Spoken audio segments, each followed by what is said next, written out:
भक्तजनों, माताओं, बहनों, सादर जय श्री कृष्ण। हमारे YouTube चैनल में आप सभी का बहुत बहुत स्वागत है।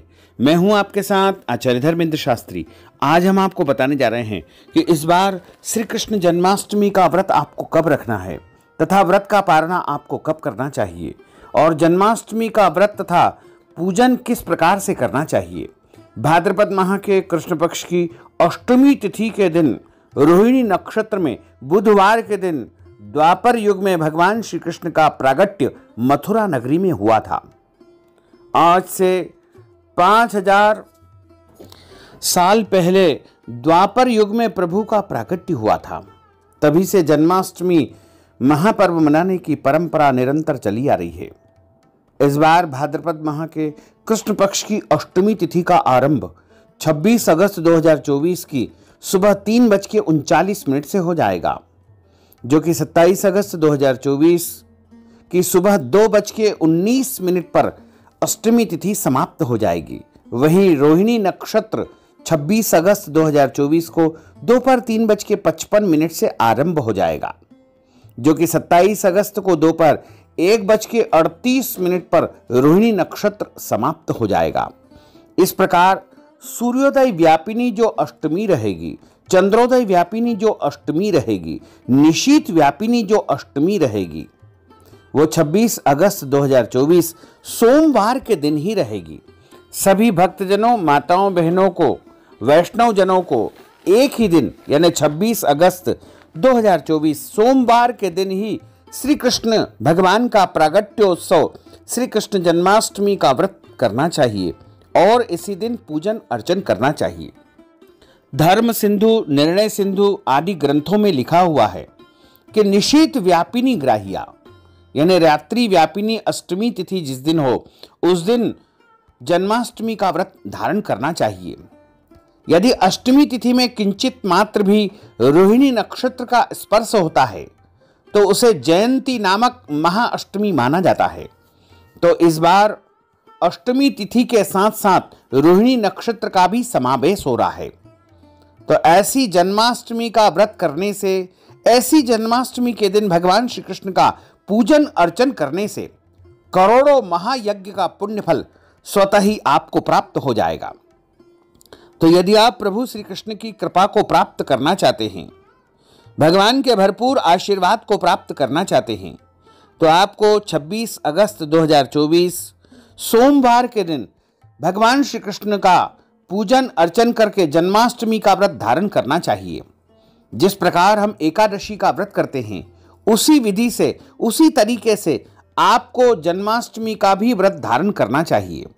यानी सप्तमी के दिन आपको लहसुन, प्याज, मसूर की दाल, पराय अन्न का परित्याग करना है, शहद नहीं खाना है और अष्टमी के दिन सुबह जल्दी उठ करके स्नान करें और स्नान करने के बाद संकल्प धारण करें, मानसिक रूप से कहे कि आज मैं जन्माष्टमी का व्रत करने जा रहा हूँ या करने जा रही हूँ। और आपको उस दिन अन्न का सेवन बिल्कुल नहीं करना है। अष्टमी तिथि के दिन चावल का उपयोग नहीं करना चाहिए और अष्टमी तिथि के दिन आपको लहसुन, प्याज, मांस, मदिरा का उपयोग बिल्कुल नहीं करना चाहिए तथा अष्टमी के दिन आपको अन्न का सेवन नहीं करना है। इस दिन केवल और केवल फलाहार करना चाहिए। आप चाहें तो एक समय, 2 समय फलाहार कर ले, लेकिन अन्न का सेवन बिल्कुल न करें। और जन्माष्टमी के दिन में लाला के लिए पूजन की समस्त तैयारियां कर ले और रात्रि के समय, जब मध्यरात्रि ठीक 12 बजे, उस समय आपको भगवान का विशेष पूजन अर्चन, अभिषेक इत्यादि करके जन्मोत्सव मनाना चाहिए। वैसे कई स्थानों पर भगवान श्री कृष्ण का पूजन प्रातःकालीन वेला में किया जाता है। तो यदि आप प्रातःकालीन वेला में भगवान का पूजन अर्चन करना चाहते हैं तो पूजन का जो शुभ मुहूर्त रहेगा वो 26 अगस्त 2024 की सुबह 9 बजे से लेकर के दोपहर 12 बजे तक श्री कृष्ण जन्माष्टमी के पूजन का समय रहेगा। तथा मध्य रात्रि में यदि आप पूजन अर्चन करना चाहते हैं तो रात्रि 12 बजे से लेकर के मध्य रात्रि 1 बजे तक श्री कृष्ण जन्माष्टमी का पूजन का शुभ मुहूर्त रहेगा। चंद्रोदय का समय रात को 11:41 का रहेगा और इस व्रत का पारणा अगले दिन सूर्योदय होने के बाद करना चाहिए। कहीं कहीं पर ऐसी परंपरा है कि भगवान का जन्म होने के बाद भी व्रत का पारणा कर लिया जाता है।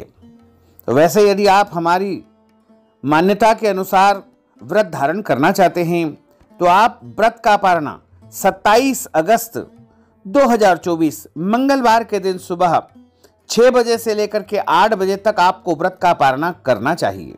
हालांकि कुछ पंचांगों में व्रत का पारणा करने का जो समय बताया गया है वो 27 अगस्त को दोपहर 3:38 के बाद बताया गया है, लेकिन सूर्योदय के बाद आप व्रत का पारणा सुबह सुबह कर सकते हैं, यानी 2 घंटे के अंदर अंदर आपको व्रत का पारणा कर लेना चाहिए। अलग अलग क्षेत्रों की अलग अलग मान्यताएं हैं। तो आपको जन्माष्टमी का जो व्रत है वो 26 अगस्त 2024 सोमवार को ही धारण करना है और व्रत का पारणा 27 अगस्त को सुबह सूर्योदय यानी 6 बजे से लेकर के 8 बजे के बीच में आपको करना चाहिए। इस प्रकार श्री कृष्ण जन्माष्टमी का जो व्रत करते हैं उनको भगवान का पूजन अर्चन करना चाहिए। यदि आपके घर में जन्म अथवा मृत्यु का सूतक लगा हुआ हो तो ऐसी परिस्थिति में आप भगवान का स्पर्श बिल्कुल न करें। व्रत कर सकते हैं लेकिन भगवान का पूजन अर्चन या स्पर्श आपको नहीं करना चाहिए। वहीं जो माताएं बहनें मासिक धर्म पीरियड या रजस्वला अवस्था में हैं, यदि वो व्रत करना चाहती हैं तो अवश्य करें, लेकिन भगवान का स्पर्श और पूजन कार्य ऐसी परिस्थिति में बिल्कुल नहीं करना चाहिए। जन्माष्टमी के दिन भगवान को भोग लगाने के बाद ही आपको फलाहार ग्रहण करना चाहिए।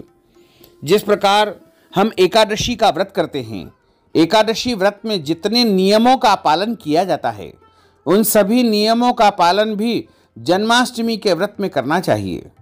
ठीक एकादशी की तरह ही हमको सप्तमी से लेकर के नवमी तक लगातार 3 दिनों तक जन्माष्टमी व्रत के नियमों को धारण करना चाहिए।